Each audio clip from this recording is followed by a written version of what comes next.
नमस्कार विद्यार्थी मित्रांनो, मी अर्चना आणि होमवर्कमध्ये तुमच्या सगळ्यांचं स्वागत आहे। आपण करत आहोत मराठी व्याकरणाचा अभ्यास आणि यामध्ये आपण आज करणार आहोत भाषेच्या अलंकाराचा अभ्यास। कशाला म्हणायचं अलंकार? तर अलंकाराचा आधी आपण शब्दशः अर्थ जाणून घेऊयात। अलंकार म्हणजे दागिना आणि दागिन्याचं काम काय असतं? तर दागिने हे माणसाचं सौंदर्य वाढवण्याचं काम करतात। कसं?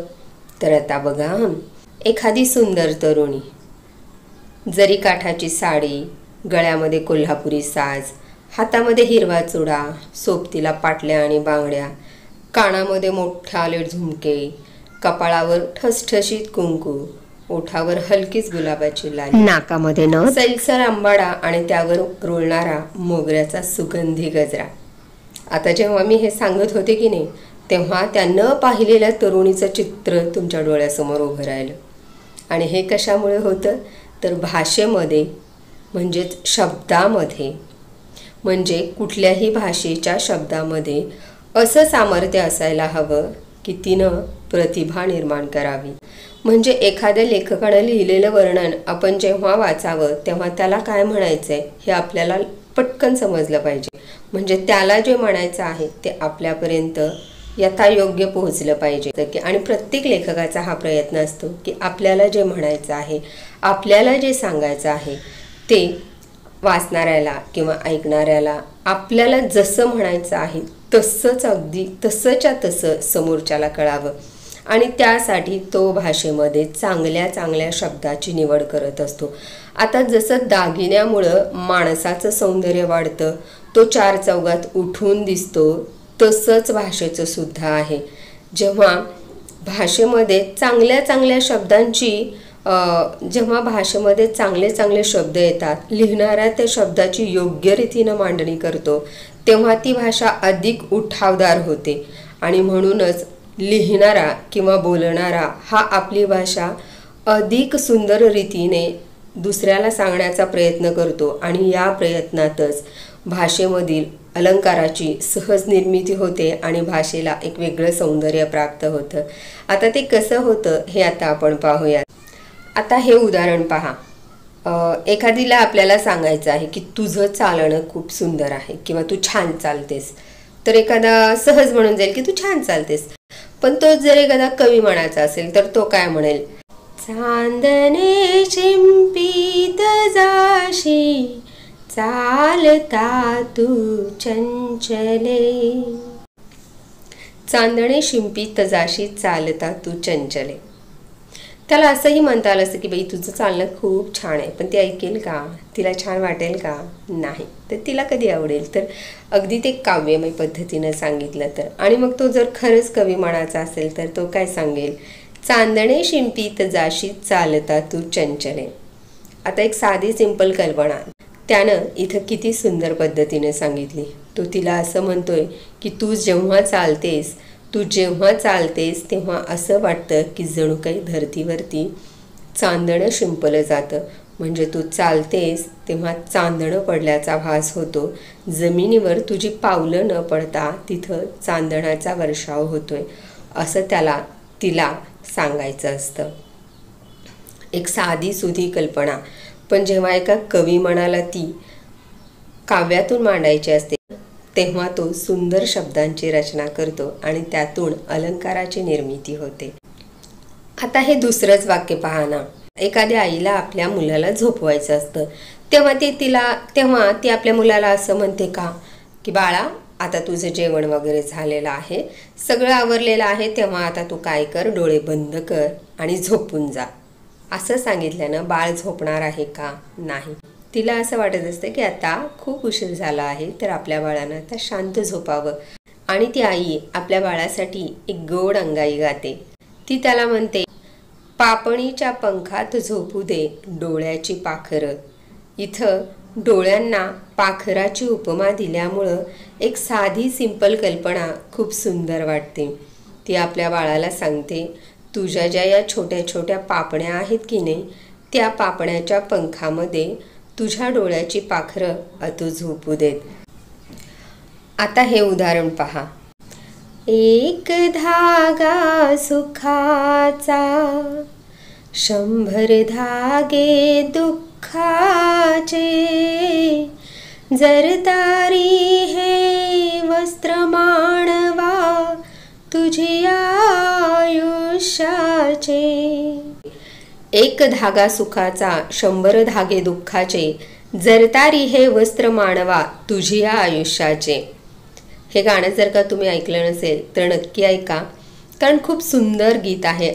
या ओळीमध्ये लेखकाने आयुष्याला म्हणजेच आपल्या जीवनाला एका जरतारी वस्त्राची उपमा दिली आहे आणि त्यामध्ये सुखदुःखाचे अनेक धागे असतात आणि या सुखदुःखाच्या धाग्यांनी आपल्या जीवनाचं हे जरतारी वस्त्र तयार झालं आहे असं लेखक लिहितो. आयुष्याचं इतकं सुंदर वर्णन इतर कुठल्याही गाण्यामध्ये तुम्हाला भेटणार नाही जे या मराठी गाण्यामध्ये आहे. आपली मराठी भाषाच तशी आहे.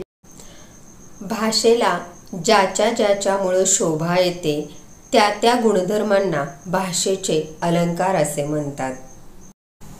कधी दोन वस्तूमधील साम्य दाखवून, कधी दोन वाक्यामध्ये विरोध निर्माण करून, कधी नाद निर्माण करून, तर कधी एखादी गोष्ट आहे त्यापेक्षा अधिकाधिक फुगवून सांगून आपण मराठी भाषा अधिकाधिक परिणामकारक करण्याचा प्रयत्न करत असतो.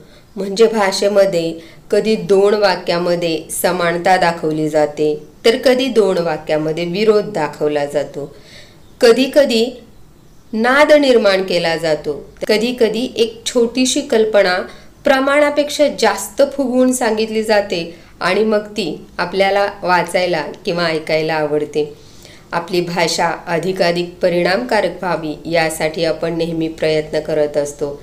आपण जे बोलतो, जे लिहितो ते ऐकणाऱ्याला किंवा वाचणाऱ्याला छान वाटावं, त्यानं आपलं लिखाण किंवा आपलं बोलणं सतत ऐकत राहावं किंवा वाचत राहावं असं आपल्याला वाटत असतं आणि म्हणून आपण आपली भाषा अधिक सुंदर रीतीने सांगण्याचा प्रयत्न करत असतो. आणि या अधिक सुंदर रीतीने सांगण्याचा प्रयत्न करत असतानाच अलंकाराची निर्मिती होते. कधी शब्दातील अक्षरांमुळे नाद निर्माण होतो आणि भाषेला सौंदर्य प्राप्त होते. कधी शब्दातील अक्षरांमुळे नाद निर्माण होतो आणि भाषेला सौंदर्य प्राप्त होते, तर कधी शब्दांच्या रचनेमुळे अर्थाला सौंदर्य प्राप्त होते. आणि यामुळेच भाषेच्या अलंकाराचे दोन प्रकार पडतात, ते म्हणजे शब्दालंकार आणि दुसरा म्हणजे अर्थालंकार. पहिला आहे तो म्हणजे शब्दालंकार, दुसरा आहे तो म्हणजे अर्थालंकार. आता आपण पाहूयात शब्दालंकाराचे प्रकार. एखाद्या शब्दामुळे किंवा एखाद्या शब्दाच्या रचनेमुळे भाषेला सौंदर्य प्राप्त होत असेल तर त्याला शब्दालंकार असे म्हणतात.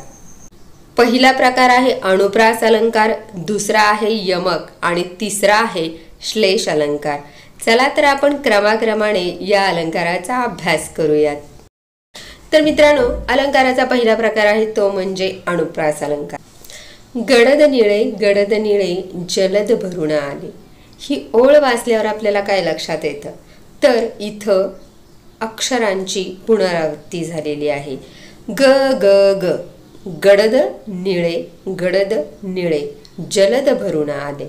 अक्षरांची पुनरावृत्ती झालेली आपल्याला दिसते. ती अक्षरं कुठली आहेत, तर ग ग, ड ड, न न. म्हणजे सुरुवातीला ग ग या अक्षराची पुनरावृत्ती आहे, न न या अक्षराची पुनरावृत्ती आहे. त्याचबरोबर गडद निळे या शब्दांची सुद्धा पुनरावृत्ती आहे. आणि सतत या अक्षरांची पुनरावृत्ती झाल्यामुळं एक नाद निर्माण झालेला आहे. आणि यावरून आपल्याला अनुप्रास अलंकाराची अशी व्याख्या करता येते की एखाद्या वाक्यात किंवा कवितेच्या चरणात एकाच अक्षराची पुनरावृत्ती होऊन त्यातील नादामुळे जेव्हा त्या वाक्याला किंवा ओळीला सौंदर्य प्राप्त होते तेव्हा आपल्याला अनुप्रास अलंकार झालेला दिसतो.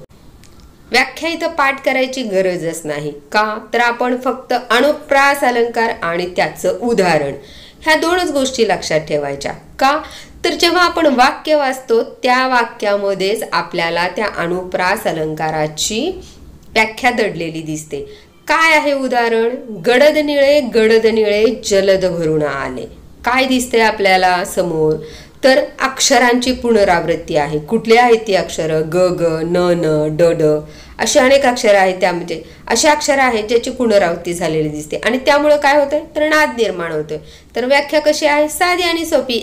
एखाद्या वाक्यात किंवा कवितेच्या चरणात एकाच अक्षराची पुनरावृत्ती होऊन त्यातील नादामुळे जेव्हा त्याला सौंदर्य प्राप्त होते तेव्हा अनुप्रास अलंकार होतो.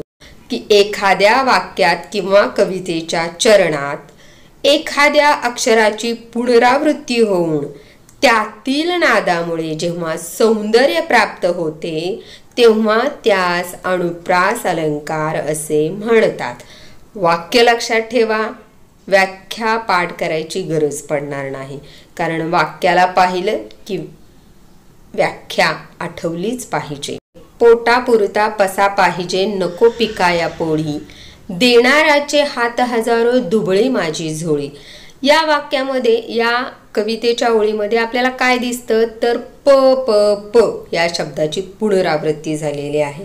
आणि मग जेव्हा शब्दांची पुनरावृत्ती होते तेव्हा नाद निर्माण होतो आणि निर्माण झालेल्या या नादामुळं वाक्याला किंवा त्या ओळीला एक सौंदर्य प्राप्त होतं, एक लय निर्माण होते, एक नाद निर्माण होतो. त्यामुळं आपल्याला म्हणायला सुद्धा छान वाटतं, ऐकायला छान वाटतं. अनुप्रास अलंकार कधी होतो तर एखाद्या वाक्यामध्ये किंवा एखाद्या कवितेच्या चरणामध्ये अक्षराची पुनरावृत्ती होते आणि त्यामुळं एक नाद निर्माण होतो आणि त्या नादामुळं जेव्हा सौंदर्य प्राप्त होतं त्या ओळीला किंवा त्या चरणाला तेव्हा अनुप्रास अलंकार होतो. मग अनुप्रास अलंकार फार मोठी भयानक व्याख्या अजिबात नाही. अनुप्रास अलंकाराला घाबरायचं काही एक कारण नाही. जेव्हा आपण अलंकाराचा अभ्यास करायला जातो तेव्हा आपल्याला वाटतं अरे बापरे किती अलंकार, पण तसं काही नसतं. अलंकार आणि त्याचं वाक्य मनापासून अगदी लक्ष देऊन वाक्याकडे पहा, व्याख्या बरोबर डोक्यात येते का. गडद निळे जलद भरून आले.